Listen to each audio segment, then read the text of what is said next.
Hello and welcome to the 45th episode of NR Defense, and it's a special welcome to our listeners. And now I don't know what to say, Abhishek, listeners, viewers, because this is our first episode, which is also being shot on a camera. So we're going hybrid. Yeah. Is that the right thing to say?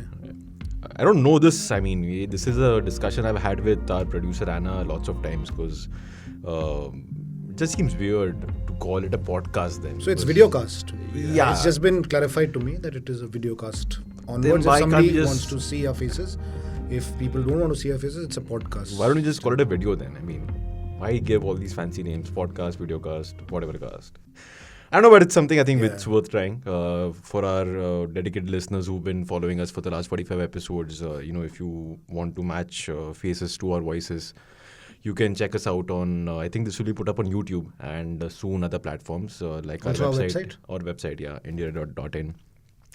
We'll let you know more about that, of where the video of this podcast will be available. And to our listeners who want to, just keep listening to us on Spotify, Apple Podcasts, Google Podcasts, please continue doing so. I don't think we'll plan anything special just because it's a video.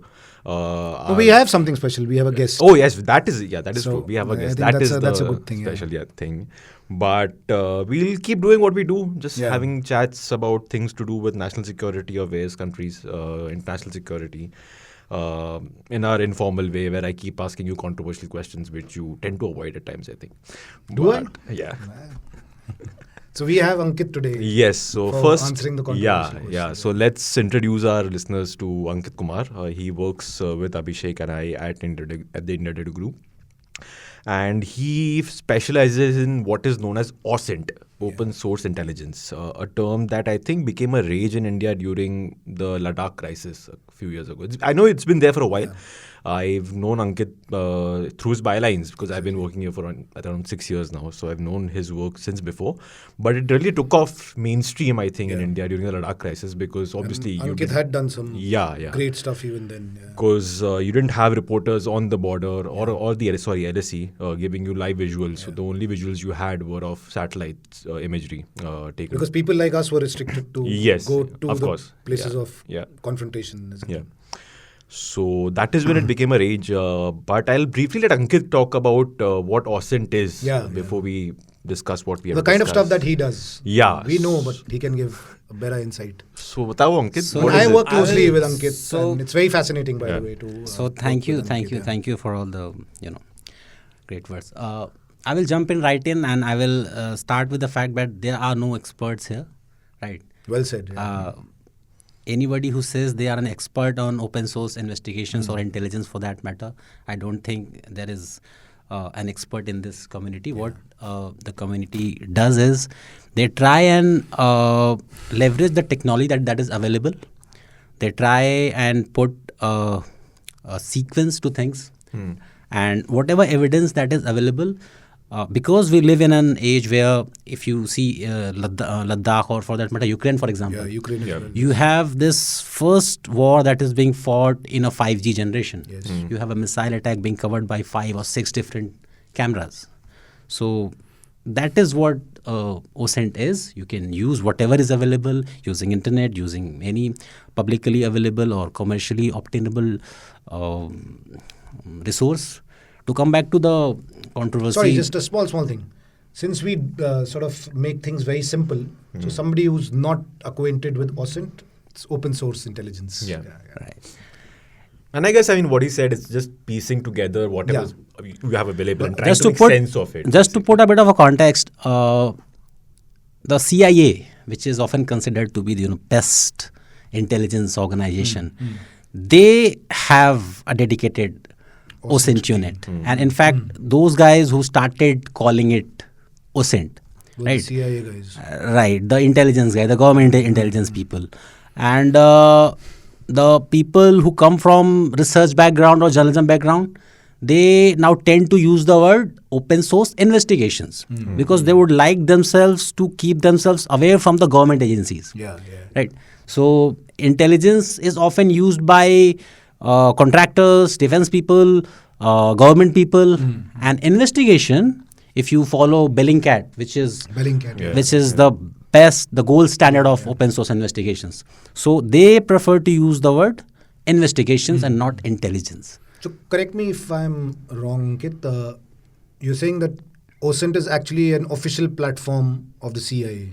Yes. This in itself is an interesting Yeah. conversation because we don't have, in India, our intelligence agencies don't have a dedicated OSINT Unit. platform or units. I- What they have is sure about that whenever there's, say, the MAC reports or intelligence reports that come, there is a there are categories to the intelligence. I might have some information to add on. Yeah, to so that. it says OSINT.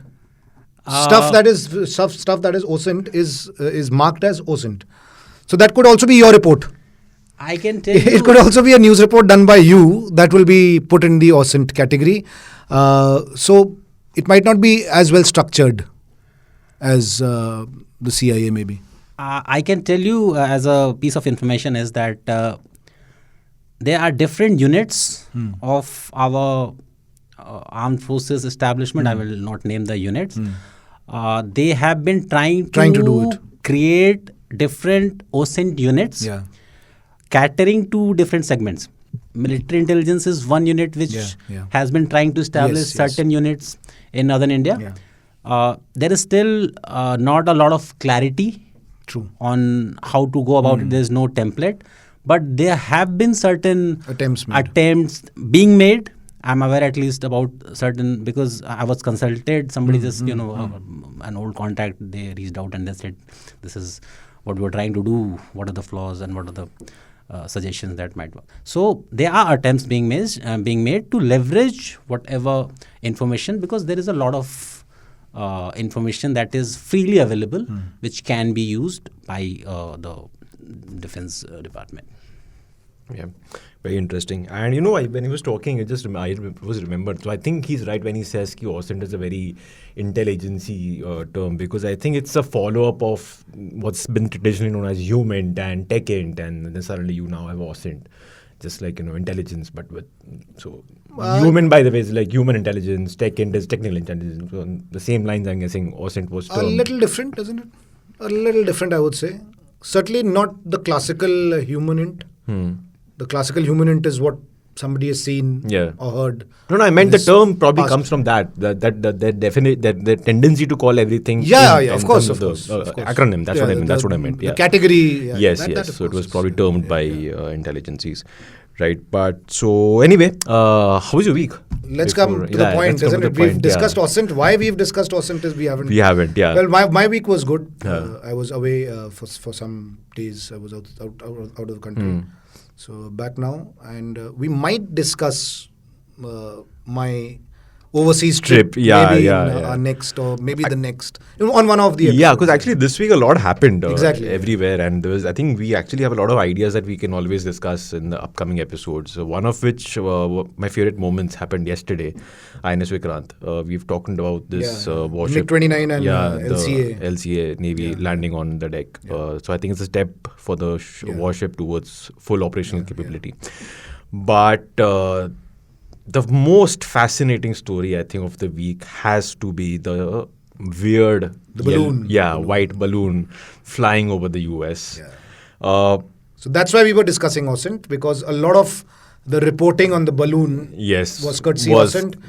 And I think Ankit had the lead there.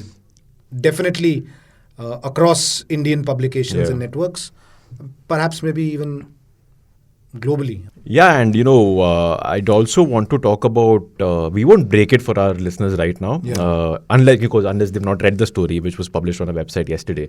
But there's a very interesting India angle to it. Courtesy you and Ankit, which we found out about yesterday. We'll come to that a bit later. Because first, I really want to talk about what happened in the US. Because first of all, it is a big deal. Second, it's kind of absurd.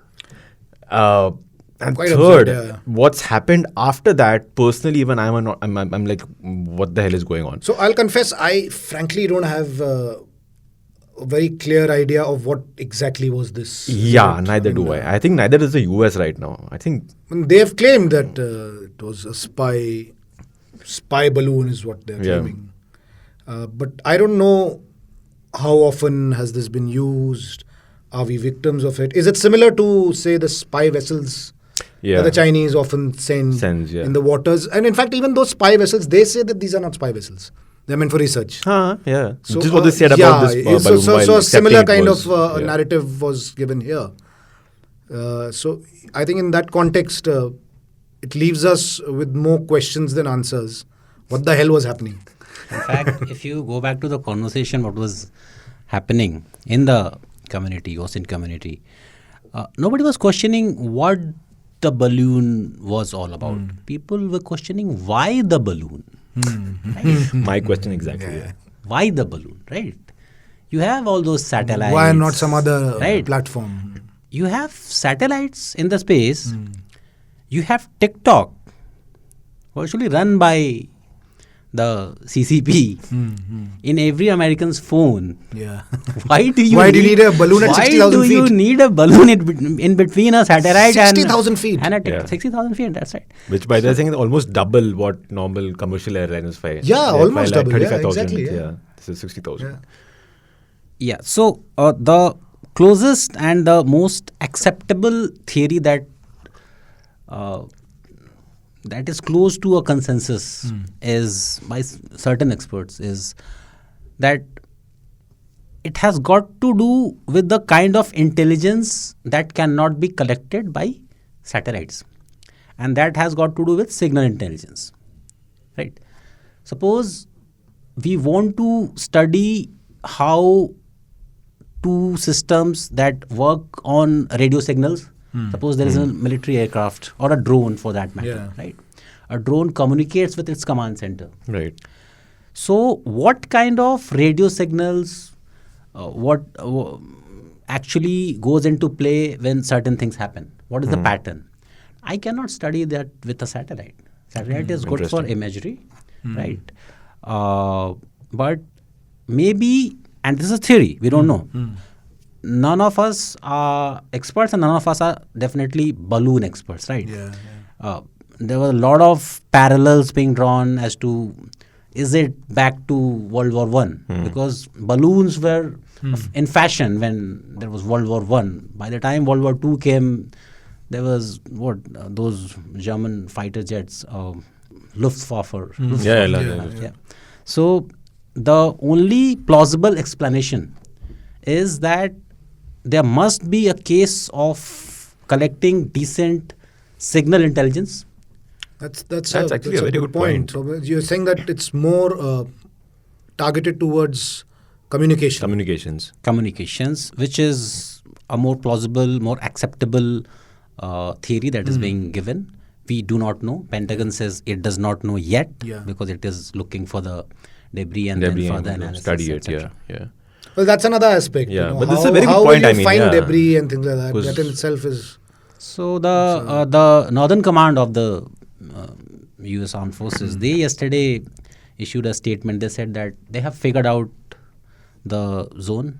They had expected it to be a deeper, more than what it is. So they say it is within their estimated range. They say the area is about that of a football size. Again, football size, American football size, not a European football size, right? So they have figured that area out and they are pretty much confident that they will get the debris. So I don't think that is the question. We don't know if we'll be able to, we will have the access to the entire content of what they find out, because if you see the narrative or the communication that has come from the Pentagon, it has been very limited. They have not gone ahead and gave you the tech. They have said categorically that it was a spy balloon. It was a Chinese spy balloon. Chinese spy balloon. But how did they identify what were its capabilities? There is no word about it. So a little bit of a hint that they've probably given is that, because the Chinese said that it wasn't spy, it was a weather balloon. Met that went off train. Meteorological sort of requirements. I think the Americans have said that they've identified some equipment on it that doesn't quite look like a weather balloon. If you see the entire operation, if you're writing a military history, and where do you put this incident, right? In what category? What is it? US will say our airspace was Is it violated, an air right? intrusion? Yeah. Is it a spy operation? Spy operation, or was it a counter surveillance operation? Yeah. Because now Pentagon has said that this is not the first time that they have identified Such a that a balloon, yeah. Chinese spy balloon entered into US space. So it's an occurrence that has happened No, before, but- according to them. But what they did this time was that they used this opportunity to study what it was, or at least try to study what it was trying to do. There are news reports today in US press is that there were spy aircrafts that flew over the hovering balloon to study its working pattern so that they can have a signal intelligence kind of a report on a spy balloon that was supposedly doing signal intelligence on US nuclear facilities in Montana. So it's a counter surveillance operation. We don't know, but if you're writing a military history or intelligence book about it, you will find it very difficult where to put this incident. Is it a counter intelligence operation gone wrong, or was it very smart for the US intelligence departments to come up with a strategy to, okay, let's try and see how it works, then we will shoot it down once it has crossed the the civilian areas, and then we will further study, and then we will further embarrass China. Sort of information warfare, maybe. So also we don't possible. know what it is in its full extent. Possible. Because also, I mean, one point that should be kept in mind is that this happened just a couple of days before a top-level US visit to China that was called off in the aftermath of this. I think Secretary Blinken was supposed to visit Beijing, but he called it off that, we really won't. So, yeah, it's lots of things about this don't add up right now. And that's why I said it's an absurd story that just caught my attention over the weekend. And I've been tracking it. And for the first time, actually, I've seen even the US media is completely clueless about this. If you see the reporting in New York Times or Washington Post or even agencies like Reuters, they don't seem to have any, off the record source based information that you'd normally expect on incidents of this magnitude. Everything is just this happened, this is what President Biden said, this is what happened, and that's about it. So interesting. But one aspect that I want you to talk about actually is, were you a bit surprised by China's reaction? Not the first one where they said, weather balloon, went off stage, winds took it to, I don't know how, first of all, winds can, fly something off to the US so far. But the one after, when the balloon was shot sort dead, of respond if required.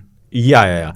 Why? Because even if it was not intentional, it is US's airspace. They, I think, have the right to shoot something like that down. Why would China respond with something like that? I think how can it do that? the second response was in continuation of their first response. First one, yeah. So in the first response, they're sort of justifying why it was there. Again, I don't know how many weather balloons actually are out there by any countries. I don't know. Do you guys know? Do we send weather balloons? So now, assuming that weather balloons are legitimate, I think that's what China was trying to say, that sending a weather balloon for studying the weather is a legit thing. But you take permission from the country, right? Yeah, they're sending a weather balloon over your airspace. So considering that they think that it's legit, I think their response is based on that. But as I said, frankly, at least the three of us are not aware. We could be wrong. It could be a normal thing, but at least it's not something that's been in public domain as much as research vessels in the seas exactly. are. And also, see, we talked about information warfare. So US was one up when it comes to setting the narrative here. So True. I think it was catching up on countering a narrative. When it comes to China does or says anything for two reasons. First, it says one thing for what its state policy is, right? So they had to respond. They had to come up with something. Of course. But once they say something, all of a sudden they realize that they have this huge domestic audience, which they have kept very sort of isolated. Insulated from the internet. So they also need certain a narrative to always to go along. This is something that we've seen throughout the second response, which was a bit harsher towards the USA. Many would believe also macho, many would believe that was for the domestic consumption. That's a good point. Right. Yeah, good point. And the first one was the natural response, right?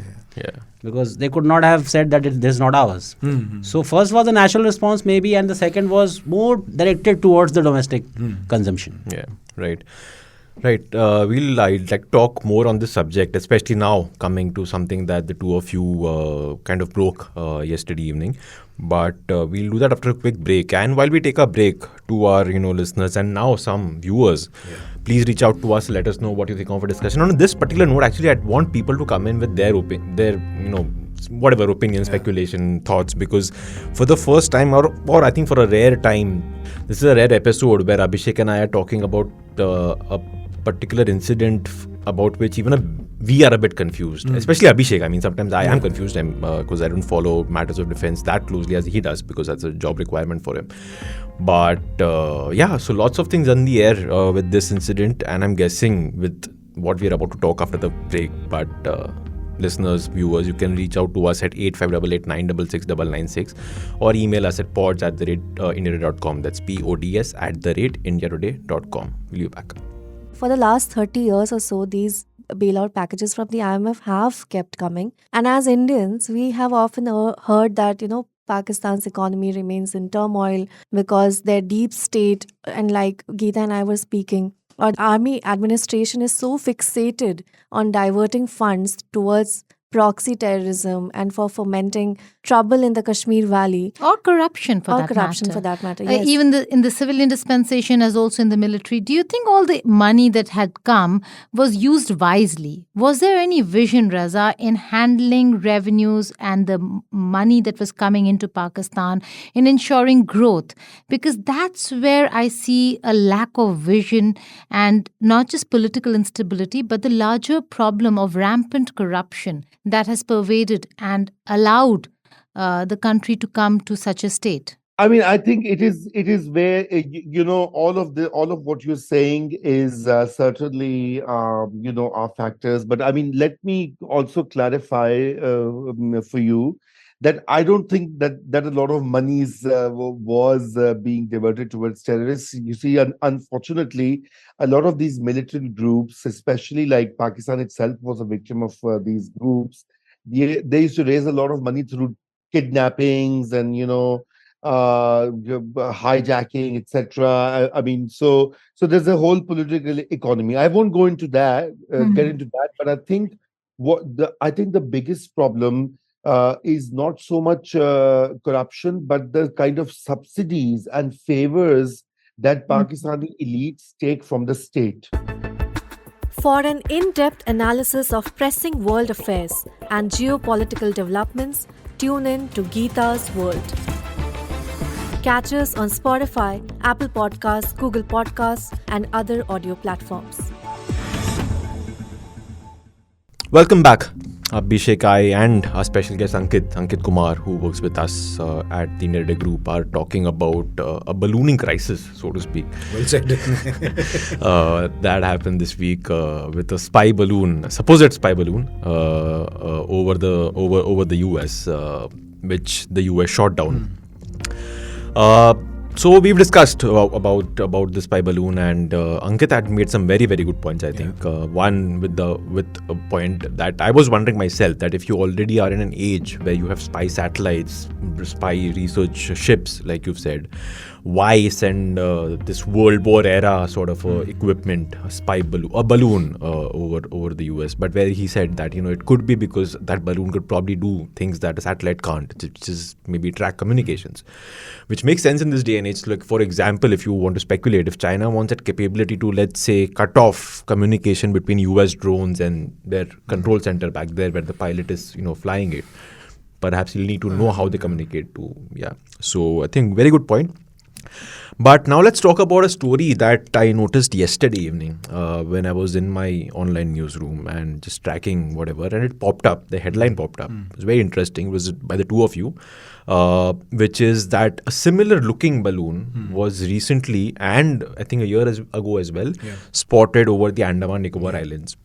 Strategically a very important location because that is where India's lone tri-services command is located, which is something that we've talked about multiple times, especially when we discuss theatre commands.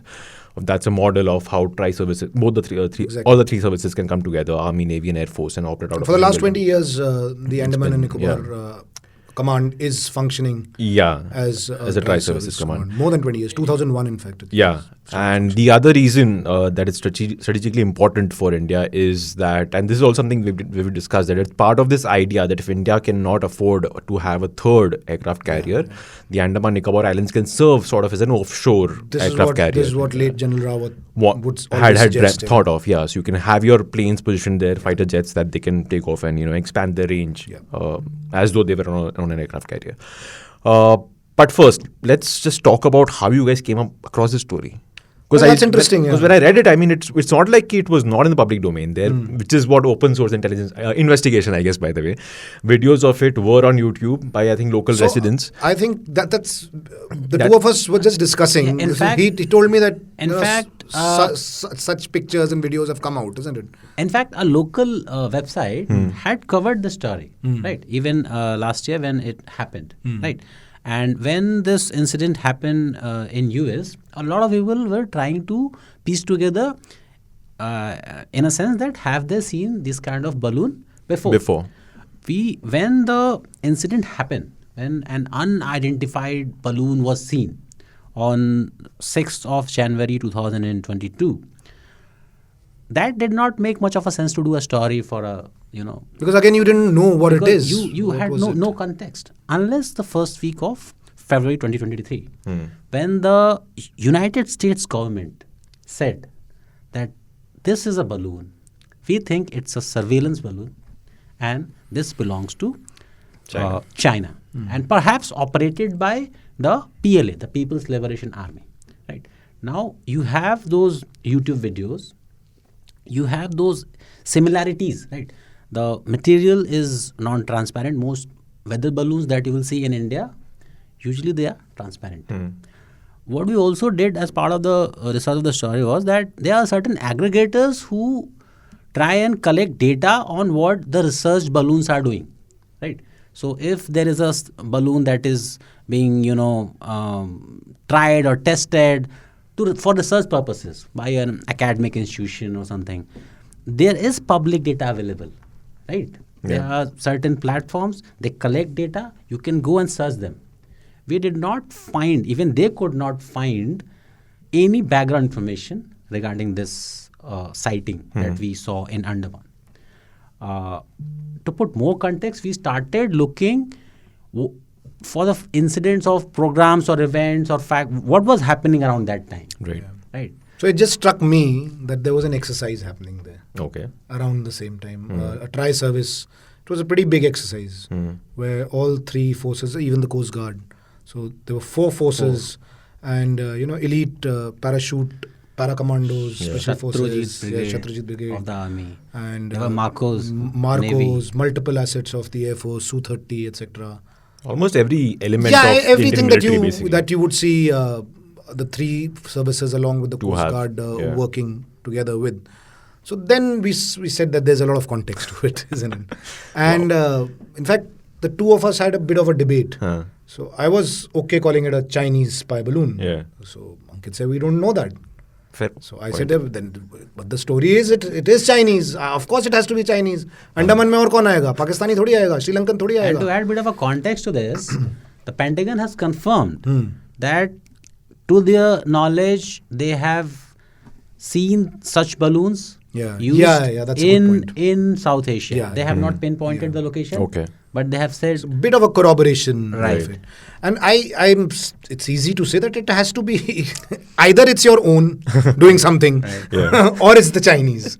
Because, and again, going by what the Chinese do in that region, it's been over a decade now that they've been sending their submarines, including nuclear submarines, in guise of anti-piracy operations. Especially around the time when India has something planned. Research vessels, things like that. You don't send nuclear submarines for anti-piracy operations, isn't it? You don't send research vessels for anti-piracy operations again. So there's a background to why we think. So I went with Ankit. He was journalistically, he was absolutely correct that since we are not sure, we can't call it, then we called it the mystery balloon. Yeah. But in my tweet, I said Chinese US, what Chinese like Chinese spy spy balloons spotted in the US. Chinese spy balloon like objects. Something like that. Yeah. So I mean, I still think it probably was Chinese. Now that begs the question: why the balloon? Why right. the balloon? Yeah. Right. Why not any other surveillance platform? Why not another research vessel the China, that the PLA usually sends to Hambantota in Sri Lanka? Why not that? And the answer to this question might lie, I don't know, but it might lie in the video footage that was released on 3rd of January by the Andaman and Nicobar Joint Command. If you see that video, there is a simulation that shows India's response in case of a perceived attack on the islands. Okay. Right. The exercise was all about a response. Yeah. Right. Now we don't have to guess which power or which country would attack. Would want to Andaman, attack. right? It's very clear. So nobody has to guess that. So the simulation shows a number of fighter jets taking off from the bases in North India. You have Navy assets leaving Vizag and Kochi. Yeah. Right. And that again, the assets, we mentioned a lot of things. And these were videos put out by the command itself. By the command official. itself. Yeah. It's in public domain. Yeah, It's not that we are revealing certain things that should not be revealed. It's there on YouTube. Anybody can go and see it. It's there on Twitter. It's there on Twitter, on YouTube. So the other assets, you will see Navy's advanced drones. Yeah. Sea Guardian was there. Sea Guardian was there. You have the multi-role Poseidon. Helicopters as well. Helicopters PSI as well. Yeah. That is perhaps your most sophisticated ISR equipment. Yes. Right. Now the point of signal intelligence. Sorry for our listeners. ISR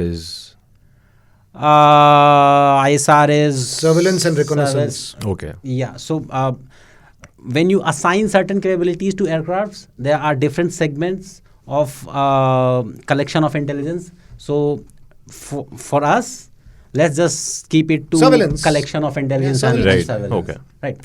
So to come back to the point of collecting signal intelligence, Chinese satellites might be able to see what was happening. But again, if they wanted to collect some kind of signal intelligence, perhaps coming closer to the islands, they would think of something like a balloon. Right? Yeah.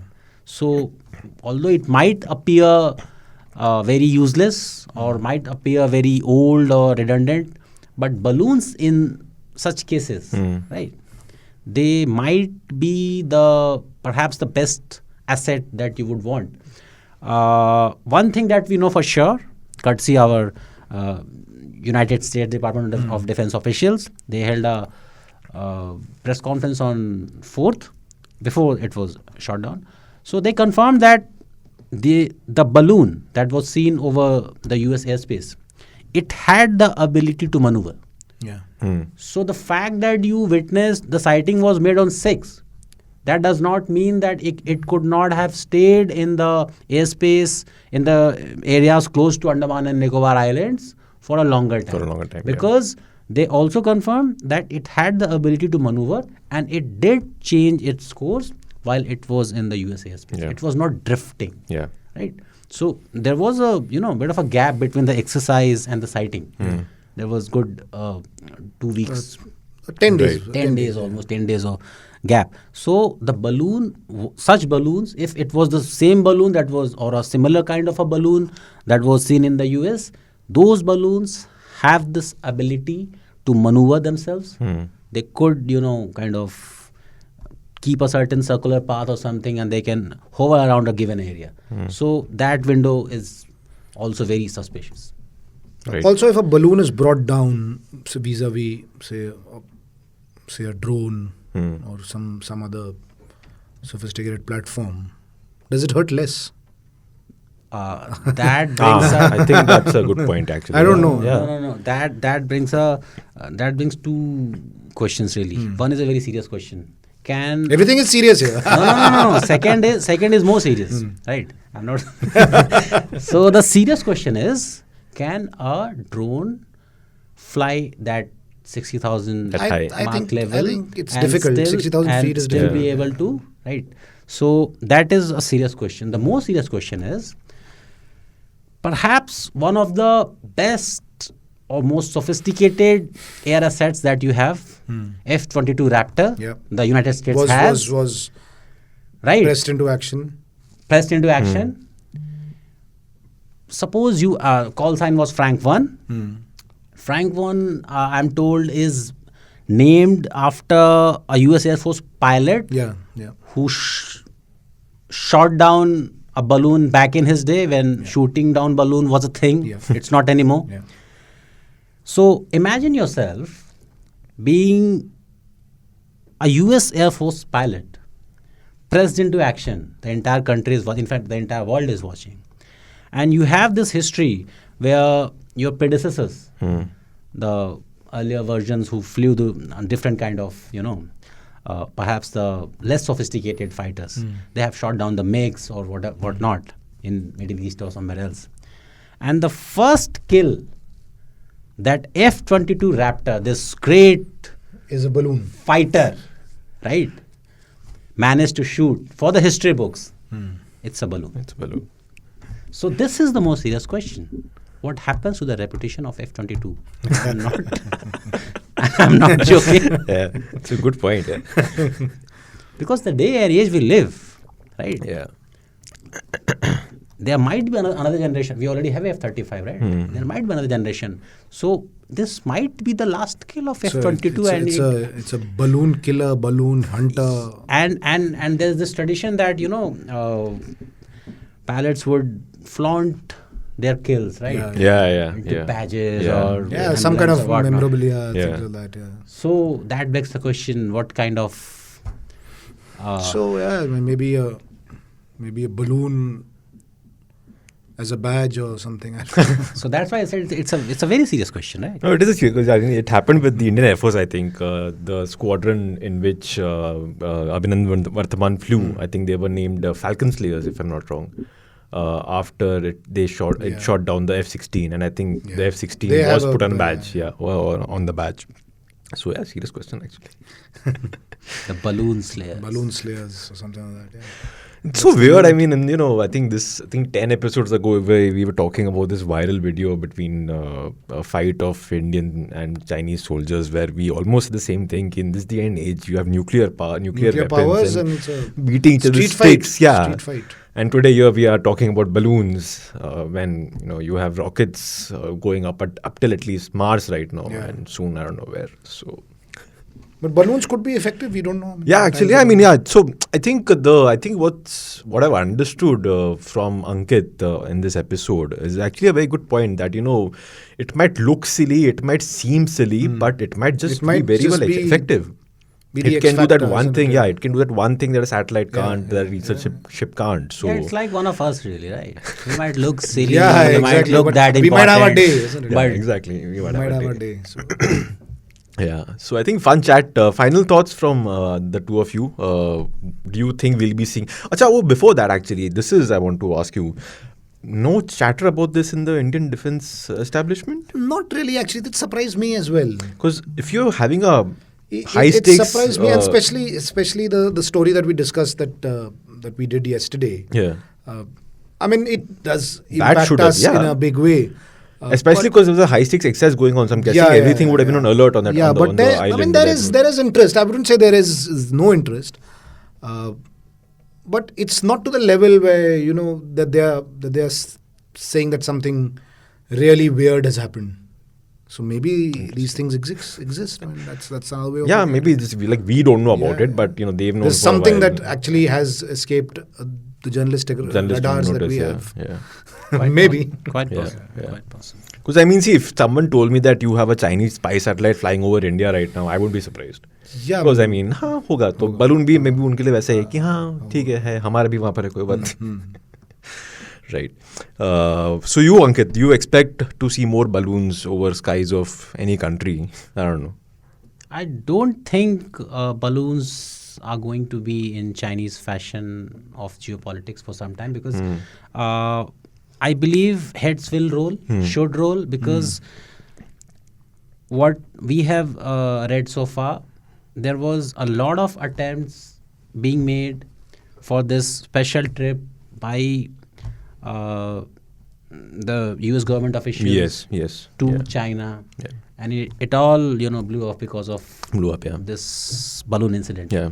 So I don't think this will continue as usual, because ultimately it's China's loss. Yeah.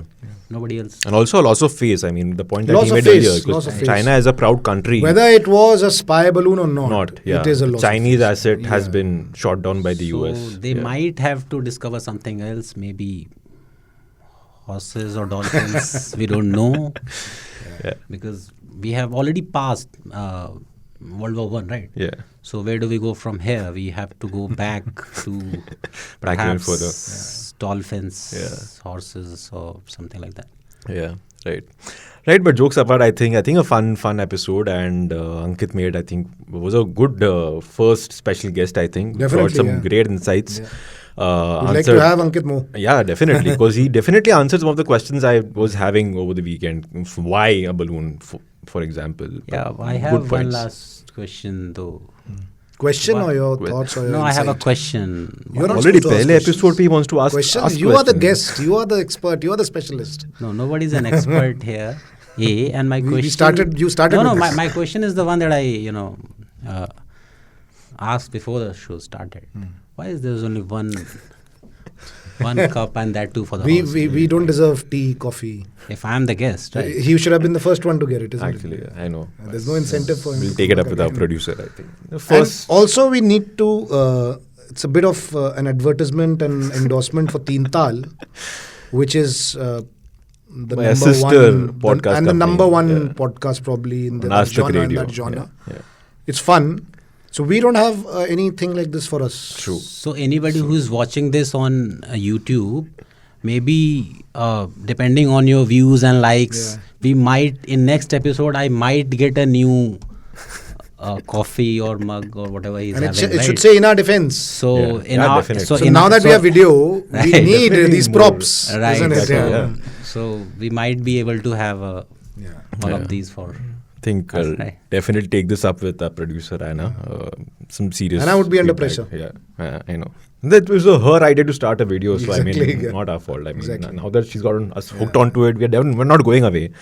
We'll be back next week as well on the camera and on the mics. But So any one last thing before we end, especially to you. Yeah. First time in front of a rolling camera. Yeah, definitely. I mean, there was one brief video that we'd shot, but that was one of those random things here and there. Nothing with. So such what is it that you could do when there was no camera and suddenly you have to change? Anything in particular? I think just be a bit more aware of my body actions, because I've heard about this that too much body movements kind of distract the viewer, especially when you want them to focus more on the content of your talk. Is what I've heard. I don't know. You guys are experts on this. I mean, you know. If No, we've done it on TV, but this is first time for us also. Yeah. And I'm trying to be as non-TV as possible. Yeah. So I've been moving around. I don't know if that's correct. I don't know. We'll watch this and find out, I guess. Yeah, because you want to. Because also, I think this is not a TV sort of a debate or a not at all, not talk. at all. It's just a chat between three people who follow something of their liking and have a have it in common basically. So yeah, apart from that, there was nothing else. Too many lights though actually. Last time, So lights is a different, because earlier you would come and you would say light band kar do. Light band kar do, yeah. It's not possible now. Huh? Yeah, not used to it. Yeah, but I think we'll get used to it. Should have, do everything. I'm okay. Ankit is okay. We are used to these lights. Yeah, I'm really not. But ho jayega, I guess. Yeah. But uske I think in terms of the theme or the content, I think nothing else. I mean, for a brief period in between, I even forgot there was a camera. There is a camera in this room, because this topic itself was quite very interesting, intriguing. So lovely chat. Thank you so much, Ankit. Thanks, Ankit, for your presence and for your insights. Thank you. Loved for having you. And like he said, would love to see more of you, because your area of interest does overlap with what we often discuss on this show. So we'd love to have more of you. So thank you. Sure. And to our listeners, viewers, let us know what you thought of this episode, especially because this is the first time we are doing this on video. We'd love to see some comments from you wherever this video goes up. Like I said, by next episode we'll be able to tell you where these videos will be available. Wherever this video goes up, do leave us a comment there, or a comment on whatever podcast platform you listen to us on: Spotify, Apple Podcast, Google Podcast. If you want to write to us, you can write to us at 8588 966 996, or email us at pods@indiatoday.com. That's pods@indiatoday.com. And a special thanks, like always, to our lovely producer Anna Priyadarshini, but with this time some requests as well that we'll have to go back. Otherwise, next time she's not getting a thanks. It's just a brief mention. And our sound mixer couple, Dev Singh. That's it for this week's Defense Dose. For more, tune in next week. Till then, stay safe and do not cross any boundaries without a passport. Bye-bye.